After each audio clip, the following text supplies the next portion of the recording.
오늘은 주 앞에 가만히 있으라 이런 제목으로 말씀 가운데 은혜를 나누고자 합니다. 오늘은 강림절 첫째 주일입니다.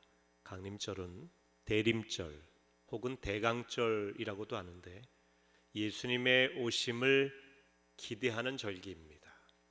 그래서 성탄절이 되기 4주 전부터 4주간 동안 강림절기를 지킵니다. 오늘부터 그래서 저는 4주 동안 강림절 시리즈 설교를 합니다. 제목은 예수를 만나는 방법이라고 하는 전체 제목 가운데 오늘은 그 첫 번째 시간으로 묵상하기, 예수님을 만나는 방법이 묵상하기인데 그 묵상의 가장 두드러진 특징이 주 앞에 가만히 있는 것입니다. 그래서 제목이 주 앞에 가만히 있으라 라고 했습니다. 주 앞에 가만히 묵상을 해보면 인간은 하나님께서 소통하는 존재로 만드셨음을 알 수 있습니다. 태초에 하나님께서 천지를 창조하신 후에 사람을 만드셨습니다. 사람을 흙으로 빚어서 만드신 후에 그 코에 생기를 불어넣으셨어요. 하나님의 호흡을 불어넣자 흙이 생명이 되었습니다. 살아있는 영적 존재가 된 것입니다. 다른 피조물하고 다르게 만드셨어요. 특별히 인간은 하나님의 호흡이 들어가 있는 존재, 즉 하나님과 영적으로 소통하는 영이 있는 존재로 만드신 것입니다. 우리의 영은 나무의 뿌리와 같습니다. 나무의 뿌리는 보이지 않습니다. 하지만 나무를 나무되게 하는 본질입니다. 뿌리가 건강해야 줄기와 가지, 잎새와 열매가 건강합니다. 마찬가지로 우리 눈에 보이지 않는 이 영이 건강해야 우리의 삶이 형통하고 육신적으로도 강건합니다. 요한 3서 1장 2절에 있는 말씀이죠. 같이 읽어보겠습니다. 사랑하는 자여, 내 영혼이 잘된 같이 내가 범사에 잘되고 강건하기를 내가 간구하노라. 영혼이 잘됨 같이 그랬습니다. 영혼이 잘되는 것이 우선이라고 하는 이야기입니다. 그래야 범사에 형통하고 육신적으로도 건강하다, 이런 말씀입니다. 영혼이 잘되기 위해서는 우리가 하나님과 소통해야 합니다. 인간은 본래 하나님과 자연스럽게 소통할 수 있는 존재로 만드셨습니다. 에덴 동산에 하나님께서 만들어 놓으신 인간은 하나님과 함께 거닐면서 대화 나눌 수 있는 존재로 만들어 주셨습니다. 그런데 타락한 이후에 하나님과의 소통이 단절되었습니다. 소통이 단절되었다고 하는 것은 그분과의 관계가 깨졌다는 말이죠. 하나님과 멀어져 관계가 깨진 인간은 죽은 존재나 다름이 없습니다. 그런데 이 단절된 관계를 회복하기 위해서 오신 분이 예수 그리스도이십니다. 예수의 십자가는 인간과 하나님을 화목하게 합니다. 또한 예수의 십자가는 인간과 인간 사이에 깨어진 관계를 회복하며 평화의 관계를 형성합니다. 예수를 영접한 사람, 즉 예수를 믿는 사람은 하나님의 자녀가 되는 권세를 주신다고 요한복음 1장 12절에 말씀하셨습니다. 하나님의 자녀가 된다는 것은 하나님이 우리의 아버지시고 우리가 그분의 자녀가 되는 관계가 회복된다는 이야기입니다. 하나님이 저 멀리 우주 외딴 곳에 계신 분이 아니라 지금 나와 함께 하시는 아버지로 인식하게 된다는 것이죠. 우주를 창조하신 그 하나님이 나의 아버지라는 믿음이 생기면 어떤 현상이 생기겠습니까? 온 우주 만물의 주인이신 만왕의 왕이신 그분이 나의 아버지시라고 한다면 세상에 대해서 두려워할 필요가 없습니다. 담대해질 것입니다. 하나님의 사랑을 받고 있다고 하는 그 생각만으로도 자존감이 높아질 것입니다. 날마다 기쁘고 감격의 삶을 살게 될 것입니다. 이것이 예수를 영접한 사람이 누리는 축복입니다. 주 안에 있는 사람이 얻는 기쁨입니다. 예수 믿는 사람은 죽어서 천국 가는 기쁨만 기대하며 사는 사람이 아닙니다. 이 땅에서 예수님을 모시고 2000년 전에 태어나신 그분이 지금도 내 안에 살아계심을 확신하며 그 믿음 가운데 기쁨과 감사함으로 살아가는 사람들입니다. 예수 믿는 기쁨은 과거형이 아니라는 이야기입니다. 예수 믿을 때에 하나님의 자녀가 되는 권세를 이미 주셨습니다. 그런데 그 권세를 지금 누려야 되는데 누리는 비결이 믿음입니다.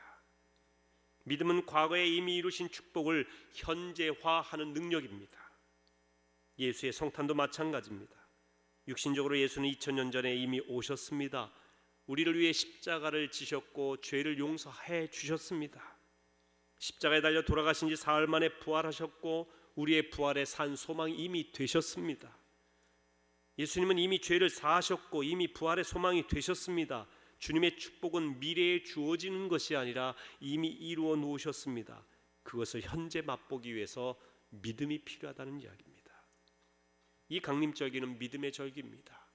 2000년 전에 태어나신 그 예수만 회상하는 절기가 아니라 그 예수가 오늘 나의 주님이시라는 사실을 깨닫는 믿음의 절기입니다. 이 땅에 오신 예수께서 십자가에서 이미 이루신 용서를 지금 확신하는 믿음의 절기가 강림절기입니다. 십자가의 죽음 이후 사흘 만에 부활하신 소망을 지금 확신하는 믿음의 절기라고 하는 이야기입니다. 그래서 이 강림절기는 바로 그 예수님을 만나는 절기입니다. 강림절 4주 동안 예수님을 만나는 방법에 대해서 말씀을 나누고자 합니다. 일본인 목사님이시지만 지금 캐나다에서 목회하시는 시게마치 목사님이 쓰신 예수를 읽는 시간이라고 하는 책에 많은 도움을 받아서 시리즈 설교를 합니다. 참 귀한 어떤 영성 훈련을 위해 쓰여진 귀한 책입니다. 여러분의 영혼이 건강하려면 예수님과 만나야 되는데 그 만나는 첫 번째 방법이 묵상이라고 하는 것입니다. 묵상하기. 하나님을 깊이 묵상하는 것은 하나님과 친밀한 관계를 형성하는 방법입니다. 친밀한 관계를 형성하려면 영적인 훈련이 필요합니다. 영적인 훈련을 하지 않고 분주한 세상에 매여서 살기만 하면 공허한 인생이 됩니다. 외로워집니다. 허탄해지죠. 라비 조셉 솔로베치크라고 하는 분이 고독한 신앙인 The Lonely Man of Faith라는 책을 썼습니다. 여기에 보면 창세기에 나오는 아담의 전혀 다른 두 가지 모습을 이야기합니다. 하나는 아담 1, 하나는 아담 2라고 이름을 붙일 수 있습니다. 창세기 1장에 나오는 아담 1은 땅에 충만하라, 땅을 정복하라고 하는 명령에 충실한 아담을 말합니다. 쉽게 말하면 일하는 아담이에요.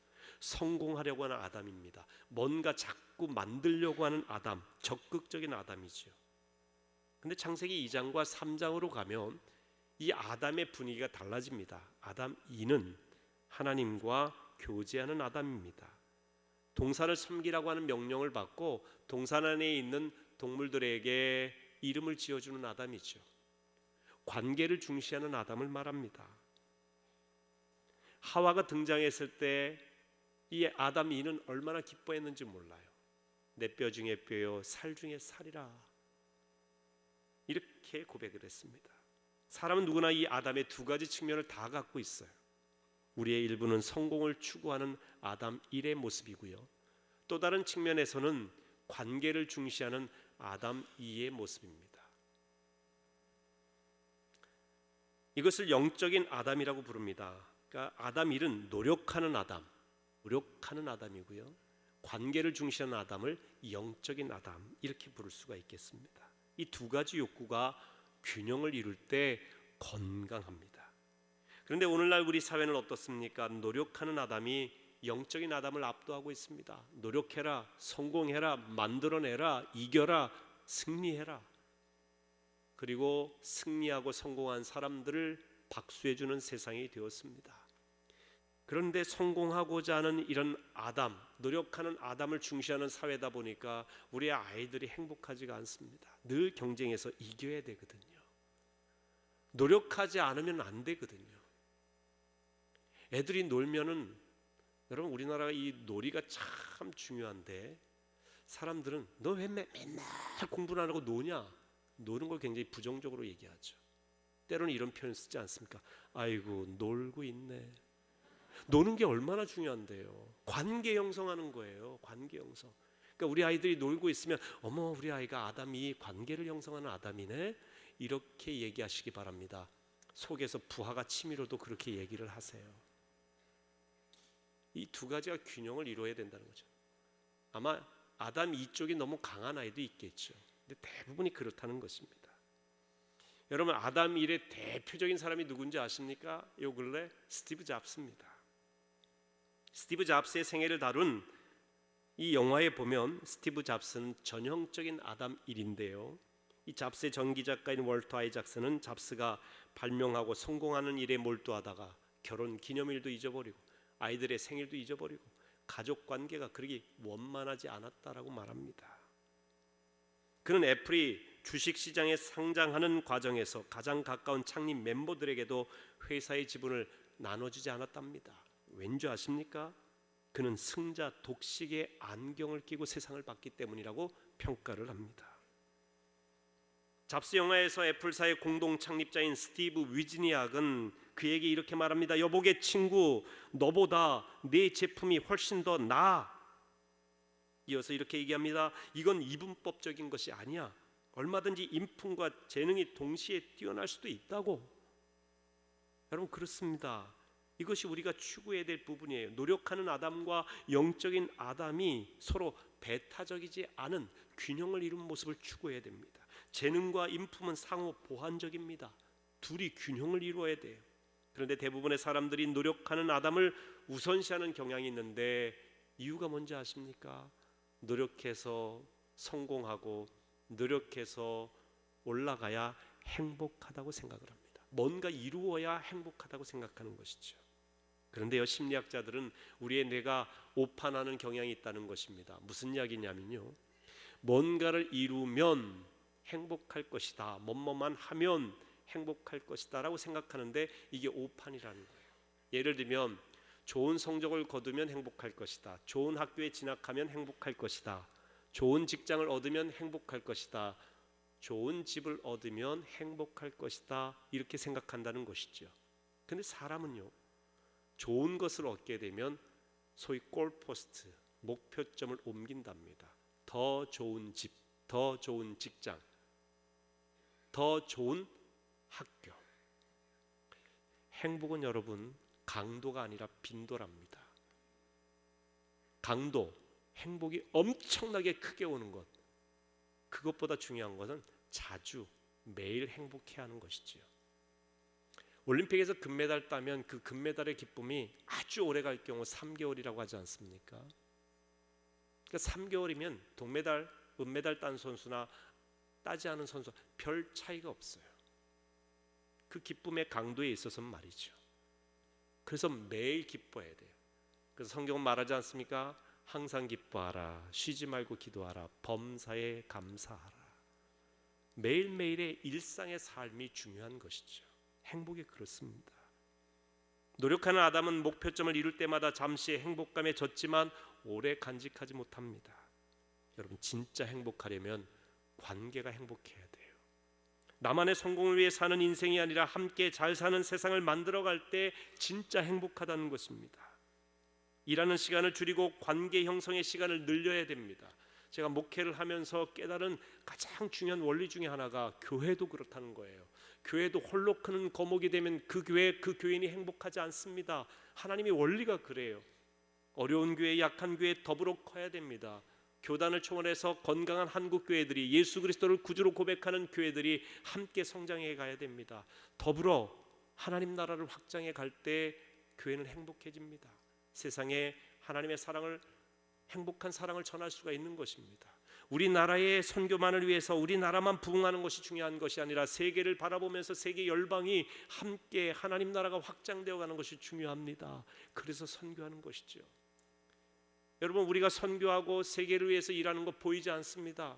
선교원금에서 그 나라에서 교회 세운다고 하는데 사진으로 잠깐 볼 수 있을런지 모르겠지만 직접 우리가 눈으로 확인할 길이 없어요. 가보지 않으면.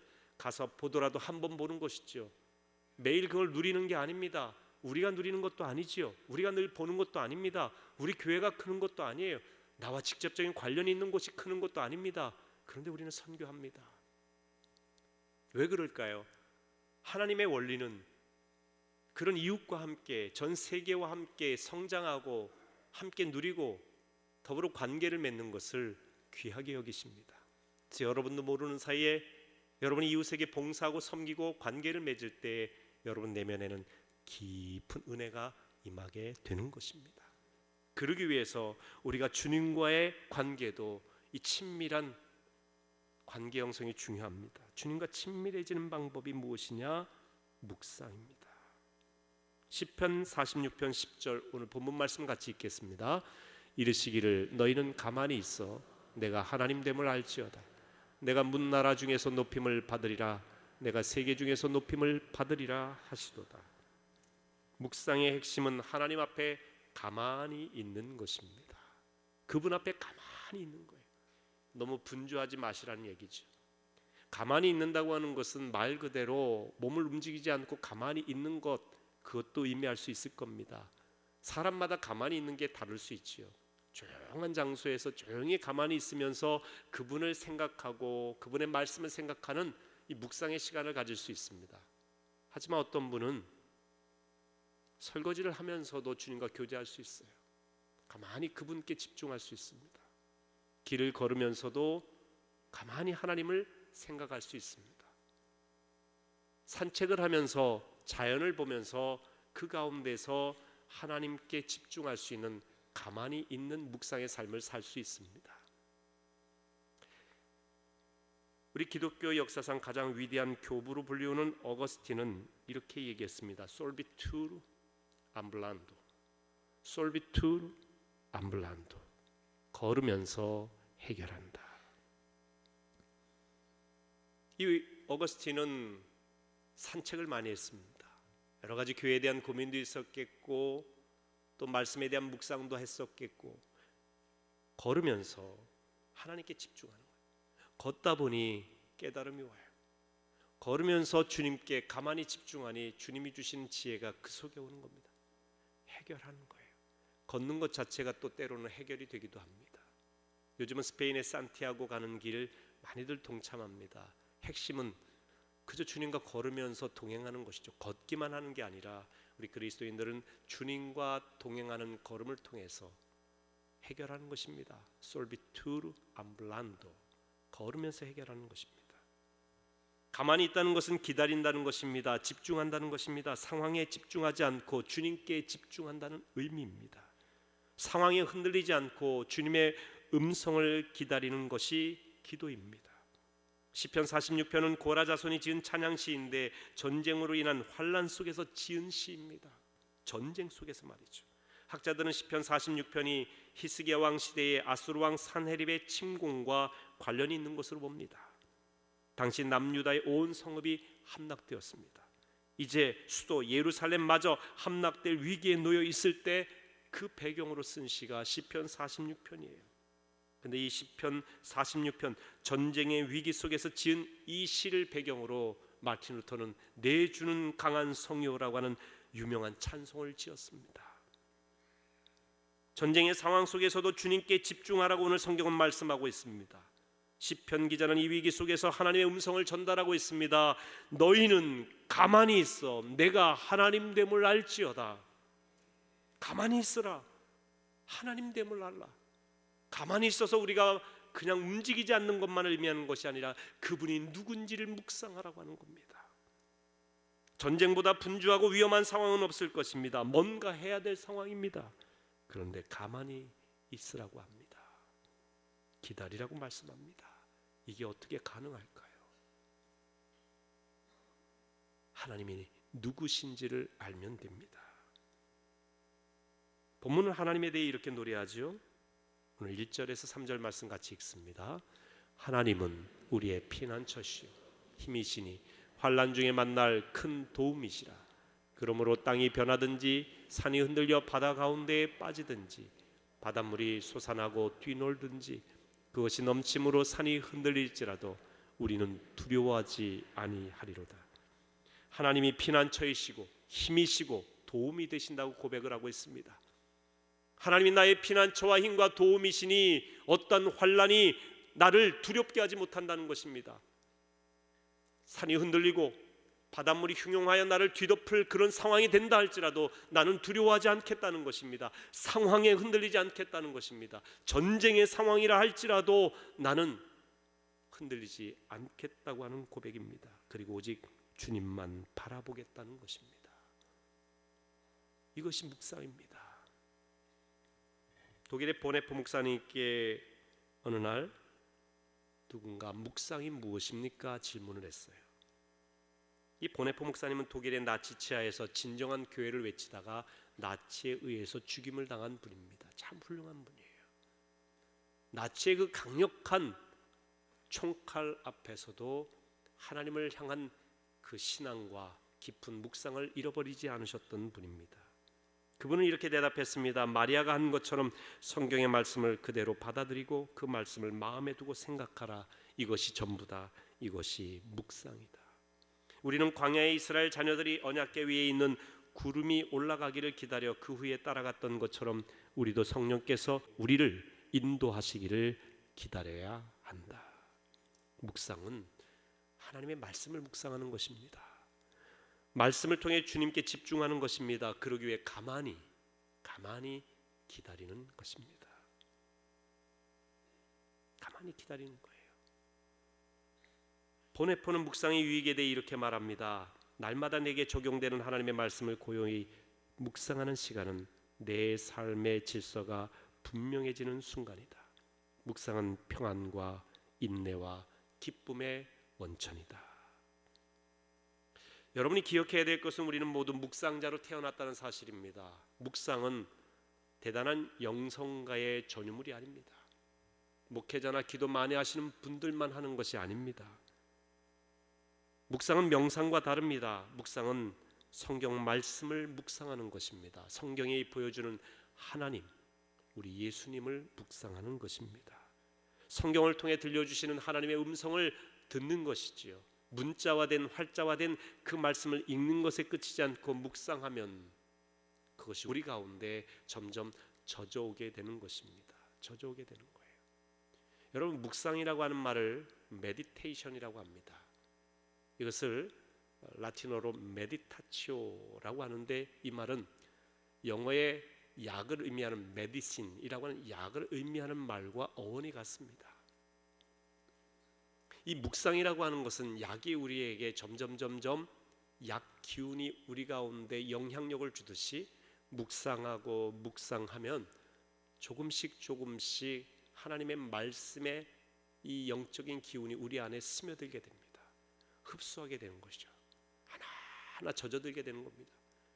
그래서 묵상이 깊어질수록 그 영향력이 커지게 됩니다. 오늘 본문을 보시겠습니다. 본문은 하나님에 대해서 여러 가지 이야기하지만 가장 많이 언급한 부분이 피난처입니다. 1절에도 하나님은 우리의 피난처라고 했습니다. 7절과 11절에서도 야곱의 하나님은 우리의 피난처라고 했습니다. 여러분, 조용히 피난처 되신 하나님을 묵상해 보세요. 분주하게 움직이지 마시고 그분 앞에 가만히 있어 보시기 바랍니다. 하던 일을 멈추고 하나님께 집중해 보십시오. 피난처이신 나의 하나님, 마음으로 하나님을 간절히 부르며 사모해 보십시오. 피난처이신 그분 안에 내가 안겨 있는 모습을 상상해 보시기 바랍니다. 묵상의 목표는 어느 한순간의 희열을 경험하는 것으로 끝이지 않습니다. 묵상의 목표는 아버지 하나님과 평생 동행하면서 그분 안에서 쉬고 그분 안에서 안식을 누리는 것입니다. 그리고 삶의 모든 측면에서 성령의 역사에 순종하는 것이 묵상의 목표입니다. 하나님의 말씀을 묵상하며 주의 음성을 기다릴 때 정신이 흐트러지고 심지어 따분함을 느낄 수도 있습니다. 하지만 시간이 지날수록 마치 약기운이 우리에게 영향을 주듯이 하나님이 우리와 함께 계신다는 사실이 점점 강력하게 깨달아집니다. 하나님의 말씀이 점점 또렷해집니다. 전에는 하나님의 말씀을 읽고 들을 때에 그저 활자화된 그런 문자로만 끝났었는데 이 하나님의 말씀이 살아 움직이기 시작합니다. 하나님의 말씀은 살아있고 활력이 있어 좌우에 날선 어떤 검보다도 예리하여 혼과 영과 관절과 골수를 찔러 쪼개기까지 한다고 히브리서 4장 12절에 말씀하셨어요. 영혼육에 영향력이 있습니다. 하나님의 말씀이. 그런데 그 놀라운 하나님의 능력, 말씀의 능력을 경험하려면 묵상하셔야 됩니다. 하나하나 곱씹어 보셔야 돼요. 묵상은 훈련입니다. 하루아침에 우리가 운동한다고 우리 몸이 확 건강해지는 게 아닙니다. 꾸준히 운동하셔야죠. 그러면서 근본적인 변화가 일어나는 것입니다. 묵상도 마찬가지로 훈련하셔야 됩니다. 말씀을 읽고 듣고 생각하는 훈련을 하셔야 됩니다. 처음에 하실 때는 조용히 가만히 있으면 온갖 세상의 잡스러운 생각이 우리 머릿속을 가득 채울 겁니다. 집에 두고 온 먹을 것 생각도 나고, 할 일 생각도 나고, 혹시 전화가 오지 않았는가 전화를 뒤적여보고 싶은 생각도 납니다. 여러 가지 세속적인 생각도 많이 일어납니다. 근데 사람마다 정도의 차이는 있는데 그런 생각이 우리를 지배하는 시간이 5분에서 7분 정도 됩니다. 가만히 있으면. 근데 그 5분에서 7분의 시간이 굉장히 길게 느껴져요. 그래서 묵상하기 어렵다라고 생각을 하는데, 그럼에도 불구하고 여러분 15분에서 20분의 시간을 지켜보십시오. 심지어 어떤 분들은 10분 이상 계속해서 잡스러운 생각 때문에 괴로워하기도 합니다. 그때마다 나의 피난처이신 하나님, 제게 말씀하옵소서, 깨닫게 하옵소서. 조용히 주님이 가르쳐 주신 기도, 주기도문을, 그 말씀을 음미해가면서 암송해 보십시오. 어느새 마치 안개가 걷히듯이 잡스러운 생각이 물러가기 시작하고 하나님의 말씀에 집중하게 되고 그분께 내 마음을 온전히 드리고자 하는 마음의 열망이 생기기 시작합니다. 마음이 달라지기 시작해요. 생각이 정리되기 시작합니다. 사람마다 다르다고 했습니다. 훈련하게 되면요, 처음에 딱 앉는 순간부터 우리의 생각이 주님께 집중할 수 있는 그런 순간까지 오게 돼요. 그러나 훈련이 필요합니다. 영성 훈련이 필요해요. 그래서 해마다 영성 기도학교를 하는 이유가 거기에 있습니다. 우리는 부르짖는 기도에 익숙합니다. 말하는 기도에 익숙해요. 그런데 묵상의 기도, 침묵의 기도, 듣는 기도, 경청 기도가 너무 약합니다. 우리의 기도는 호흡이죠. 이걸 소위 날숨이라고 합니다. 내뱉는 숨이죠. 근데 우리의 호흡은 들이마시는 들숨이 같이 작용하면서 호흡하는 겁니다. 날숨과 들숨의 균형을 이룰 때 건강한 것이지요. 기도가 영혼의 호흡이라고 한다면 우리 기도만 하는 것이 중요한 게 아닙니다. 기도는 하나님과의 대화입니다. 대화인데 나 혼자 이야기하면 되겠습니까? 그분의 이야기를 들어야죠. 그분의 음성을 들어야 되지 않겠습니까? 그게 말씀이고, 말씀을 내 안에 묵상함으로 젖어들게 하는 것입니다. 여러분, 아침에 일어나자마자 뭘 하십니까? 현대인들 대부분 일어나자마자 스마트폰을 든다고 합니다. 문자를 확인합니다. 카톡을 확인합니다. 뉴스거리가 무엇인지 봅니다.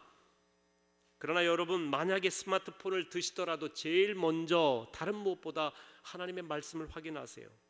가능하면 스마트폰은 멀리 두시고 자리에 앉아 눈 감고 심호흡으로 주님과 교제하는 시간을 먼저 가져보시기 바랍니다. 가만히 예수님을 생각하세요.